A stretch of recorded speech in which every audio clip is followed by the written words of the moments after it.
Un sondage confirme la confiance en hausse envers les élus municipaux. Investissement majeur pour Coop IGA La Paix de Saint-Jean-Port-Joli. La mi-carême 2025 à l'île aux Grues, une tradition qui unit les générations.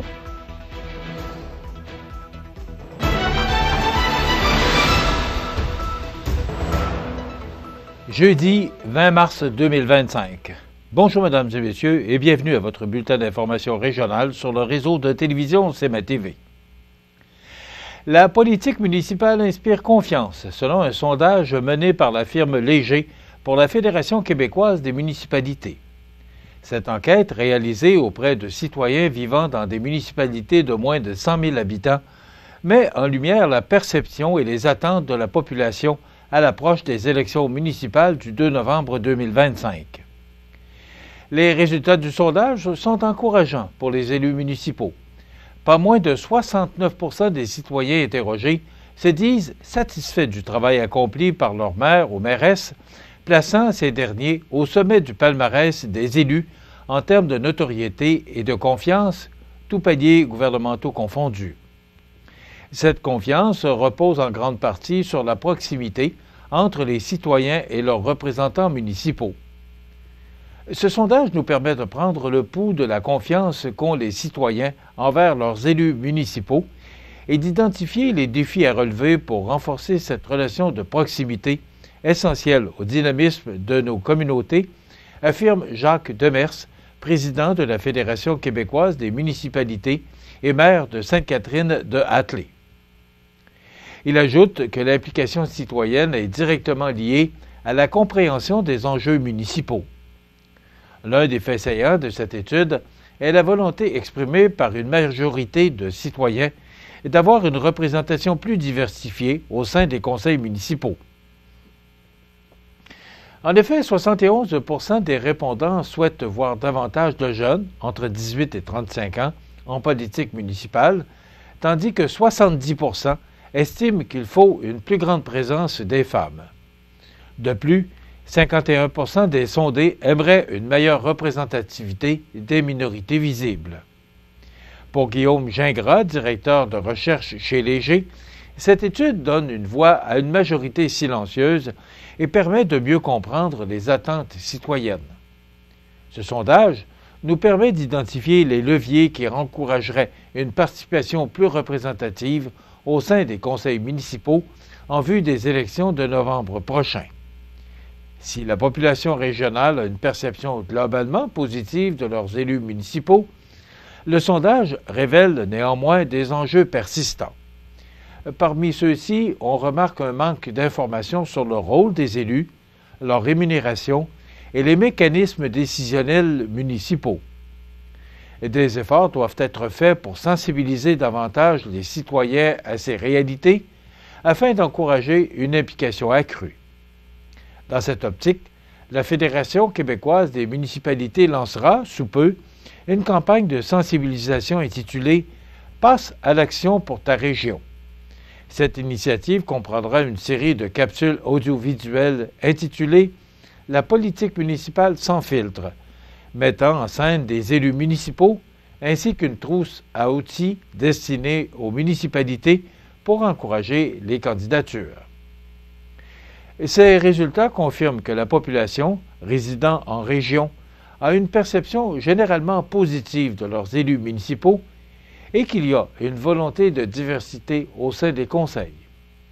Il s'agit d'excellentes nouvelles. Cependant, il reste du travail à faire pour renforcer l'engagement citoyen, conclut Jacques Demers. Avec cette mobilisation, la Fédération québécoise des municipalités espère favoriser une plus grande participation à la vie politique locale et assurer une meilleure représentativité des réalités contemporaines au sein des municipalités québécoises. Mercredi, le 19 mars, le directeur général Kevin Lacombe, assisté des membres de son conseil d'administration, procédait à l'inauguration officielle du magasin Coop IGA La Paix de Saint-Jean-Port-Joli suite à des rénovations majeures du magasin représentant un investissement, selon le directeur général, frôlant les 4,5 millions de dollars. Mario Lacombe était sur place et voici son reportage. Le magasin Coop La Paix IGA de Saint-Jean-Port-Joli a inauguré en grande pompe ce mercredi l'aboutissement des rénovations apportées à son établissement. Kevin Lacombe, directeur général, nous parle d'abord du succès de l'événement et des échéanciers. Je penserais bien que oui. On a eu quand même énormément de gens sur place, donc je pense qu'on peut dire que c'est une réussite, effectivement. Si on parlerait du projet en tant que tel, vous avez mijoté ça depuis combien de temps? Ça faisait combien de temps là, que vous étiez en préparation puis en action pour rénover l'IGA? Écoutez, je vous dirais, ça fait avant même que je sois présent qu'un projet de rénovation était sur la glace. Sauf qu'une fois que je suis venu en place, ben là, on a mis les bouchées doubles pour faire en sorte que ça se fasse. Donc, je vous dirais qu'on a commencé à travailler là-dessus il y a 4 ans. Puis, je vous dirais que c'est l'aboutissement de tout ça, là. Ce projet a nécessité d'importants investissements. Par contre, pour l'instant, on n'envisage pas l'augmentation de personnel. À nouveau, Kevin Lacombe. En fait, il nous reste à finaliser certaines choses, mais je vous dirais qu'on devrait s'en sortir autour d'un 4,5 millions, là. Est-ce qu'au niveau des employés, est-ce que ça crée de nouveaux emplois ou est-ce que c'est à peu près le même personnel qui reste en place? Ça devrait se ressembler. Effectivement, on va avoir le coin de la pâtisserie qui va s'ajouter du travail, des situations comme ça. Mais de là à dire qu'on va créer énormément d'emplois, non, ce ne sera pas le cas. Ça va être vraiment du renouveau avec notre équipe en place. Mais on devrait assurément avoir quelques postes de créer dans cette rénovation-là. M. Lacombe nous explique maintenant pourquoi un tel investissement en rénovation des installations du magasin Coop La Paix de Saint-Jean-Port-Joli. Il n'y a pas de cachette. Notre épicerie était à un niveau désuet, vraiment usé. Ça devenait... En fait, c'était pratiquement une obligation de devoir le faire. On a eu plusieurs soucis d'équipement dans les dernières années, donc ça devenait vraiment une priorité à devoir faire ça. Et tant qu'à rénover au niveau des équipements, ben on est aussi bien de faire une plus grosse rénovation et d'en profiter pour faire vraiment une épicerie comme celle qu'on a là. Puis sérieusement, on a une épicerie de très haut calibre en ce moment, là. Maintenant, M. Lacombe nous explique que la coopérative et l'Obis mettront tout en œuvre pour favoriser l'achat local, québécois et canadien. Si on est en mesure de favoriser l'achat local dans la mesure du possible, effectivement, on donne une chance à tous nos commerçants locaux de pouvoir avoir un avantage de ce côté-là. Et nous, de notre côté, ben, on met toujours la priorité là-dessus, vraiment nos producteurs locaux. Et c'est pour cette raison, justement, qu'on a fait encore plus de place pour nos producteurs et même pour la qualité de service. En fait, je vous dirais, on essaie d'améliorer notre service, puis la plupart du temps, bien, ça va être fait avec des produits locaux. Le magasin Coop La Paix est une coopérative alimentaire qui opère la bannière IGA à Saint-Jean-Port-Joli et fondée en 1940. Avec ses rénovations, la coopérative rend plus attrayante pour ses clients la raison de faire son marché. Mario Lacombe à Saint-Jean-Port-Joli pour CMA TV. Information. La mi-carême 2025 à l'île aux Grues, une tradition qui unit les générations. On vous en parle après la pause. Le restaurant Pizzeria Porto Bellissimo, un incontournable à Saint-Jean-Port-Joli. Pizza débordante de garniture, menu varié et abordable. Délicieux dessert avec des produits de grande qualité des gâteries de l'Ami. Porto Bellissimo et les gâteries de l'Ami, route de l'église à Saint-Jean-Port-Joli. Atelier de décor Mercier, c'est choisir l'expérience qui changera votre espace de vie. Conseils, services personnalisés, grand choix de stores, peinture, accessoires pour votre décor. Profitez de nos promotions chez Atelier Décor Mercier à Montmagny ou décormercier.ca. Ce lundi, vers 8h20, CMA TV vous présente la chronique Ancrez-vous. Une invitation de l'organisme L'Ancre, soutien à l'entourage des personnes vivant avec un trouble de santé mentale. Vous regardez CMA TV, le réseau de l'information sur la Côte-du-Sud. Alors que les costumes sont remisés après une semaine haute en couleurs, la mi-carême 2025 de l'île aux Grues a, une fois de plus, prouvé que cette tradition est bien ancrée dans le cœur des insulaires. Du 10 au 16 mars dernier, cette fête costumée a rassemblé habitants et visiteurs dans un élan de joie, de créativité et de fierté collective. Pendant 6 jours, la petite communauté a vibré au rythme des mascarades et des festivités. Plus de 170 visiteurs ont fait le déplacement pour se joindre aux Gruois, témoignant de l'attrait de cet événement unique. Le principe de la mi-carême, où les participants se déguisent et visitent les maisons en tentant de ne pas être reconnus, a une fois de plus conquis toutes les générations. Cette année, l'événement a été marqué par la présence de musiciens qui ont contribué à l'ambiance festive du week-end. Les organisateurs ont innové en proposant 5 nouveaux thèmes de déguisement, dont l'époque burlesque, le steampunk, les personnages emblématiques de la famille Addams, l'équipe de hockey rétro Disco Flash des années 70, ainsi que les figures cultes de l'émission La Petite Vie. Ces costumes, confectionnés avec passion par les couturières de l'île, seront exposés tout l'été au centre de la Volière, une initiative portée par les habitants désireux de transmettre cette tradition aux générations futures. Le brunch de clôture organisé à l'auberge Maison du Grand Héron a figuré parmi les nouveautés de cette année, un moment convivial qui a rassemblé insulaires et visiteurs pour terminer les festivités en beauté. Si la mi-carême est avant tout une célébration, elle est aussi une preuve de résilience pour cette communauté insulaire. Grâce à l'implication bénévole des habitants qui œuvrent et qui ouvrent leurs portes et participent à l'organisation, cette fête ancestrale continue de briser l'isolement hivernal et de célébrer l'arrivée du printemps avec éclat. Cette semaine d'activité représente une belle démonstration de solidarité et de fierté qui traverse le temps sans perdre de sa magie.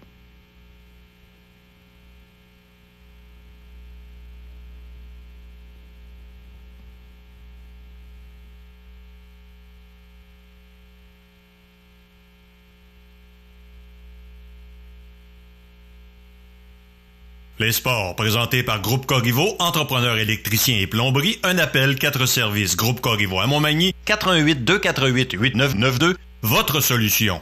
Vous avez des projets de construction ou de rénovation? Pensez Groupe Corriveau, entrepreneur électricien et plomberie.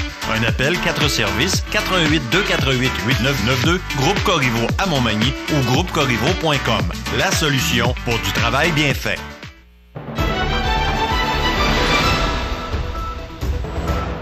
Au sport, c'est un week-end de performances impressionnantes qu'ont offert 2 jeunes athlètes lors de la 2e Coupe Québec de parcours qui s'est tenue du 15 au 16 mars dernier à Hopla.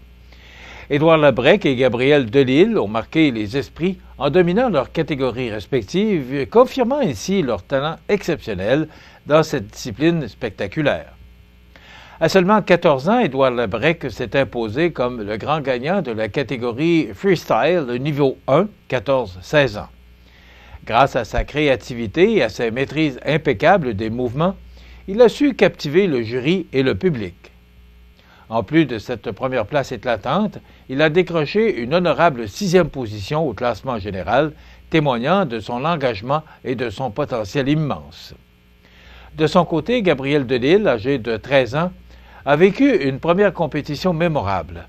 Il a triomphé dans la catégorie Freestyle niveau 1, 11-13 ans, prouvant qu'il avait sa place parmi les meilleurs malgré son âge. Son audace et son énergie contagieuse lui ont permis de se démarquer, tout comme sa prestation lors du défi Speedrun, où il s'est classé 10e sur 36 participants. Ces résultats exceptionnels sont une source de grande fierté pour le club Magny Gym. Robert Mécaille, directeur général, souligne l'importance du soutien des entraîneurs et des familles dans la réussite de ces jeunes sportifs. Ces résultats sont non seulement le reflet du travail acharné des athlètes, mais aussi du soutien indéfectible des entraîneurs et de la famille Magny Gym. Nous sommes incroyablement fiers de nos jeunes prodiges et de leur évolution fulgurante dans cette discipline exigeante. Fort de cette expérience, le duo est plus motivé que jamais et poursuit son entraînement en vue de la grande finale de la Coupe Québec de parcours. Avec une telle détermination, leur avenir dans ce sport s'annonce prometteur. Il est fort à parier que ces deux jeunes athlètes n'ont pas fini de faire parler d'eux. Voilà ce qui complète votre bulletin d'actualité pour aujourd'hui, jeudi 20 mars. Dans un moment, les prévisions de la météo et l'état des routes. Voilà, c'est tout pour l'instant. Bonne journée, mesdames, messieurs. Pour rejoindre la salle de nouvelles de CMA-TV, nouvelles au pluriel @cmatv.ca ou encore 418-241-1313, poste 226. La météo, une présentation du restaurant à la Rive, un incontournable à Montmagny. Le restaurant à la Rive, un incontournable à Montmagny. C'est la place pour déguster un délicieux repas dans notre magnifique salle à manger ou sur le pouce à notre casse-croûte. Rue Saint-Louis ou par livraison, le restaurant à la Rive ou restaurantalarive.com.